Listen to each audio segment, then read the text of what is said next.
Oman প্রবাসী বাহার উদ্দিনের দেশে ফেরা উপলক্ষে তাকে অভ্যর্থনা জানাতে ঢাকার হযরত শাহজালাল আন্তর্জাতিক বিমানবন্দরে গিয়েছিলেন তার স্বজনরা।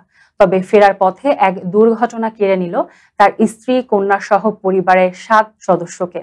৬ আগস্ট ভোরে লক্ষ্মীপুর চৌমুহনী সড়কের আলাইয়াপুর ইউনিয়নের পূর্ব জগদীশপুর এলাকায় এই মর্মান্তিক দুর্ঘটনা ঘটে। ফেনী হয়ে লক্ষ্মীপুরে ফেরার পথে চালক ঘুমিয়ে পড়লে নিয়ন্ত্রণ হারিয়ে মাইক্রোবাসটি রাস্তার পাশে খালে পড়ে যায়।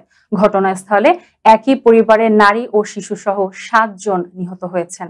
ঘটনাস্থল থেকে বেগমগঞ্জ মডেল থানার ওসি বলেন, রেকারের সহায়তায় গাড়িটি খাল থেকে তোলা হয়েছে। হতাহতদের উদ্ধার করে নোয়াখালী ও লক্ষ্মীপুরের বিভিন্ন হাসপাতালে ভর্তি করা হয়েছে। তবে তাৎক্ষণিকভাবে পুলিশ বা ফায়ার সার্ভিস কারো পরিচয় নিশ্চিত করতে পারেনি। এ দুর্ঘটনায় প্রাণে বেঁচে যান প্রবাসী বাহার, তার শ্বশুর, মাইক্রোবাস চালক সহ আরো ২ জন। বিষয়টি নিশ্চিত করেছেন চন্দ্রগঞ্জ হাইওয়ে পুলিশ ওসি।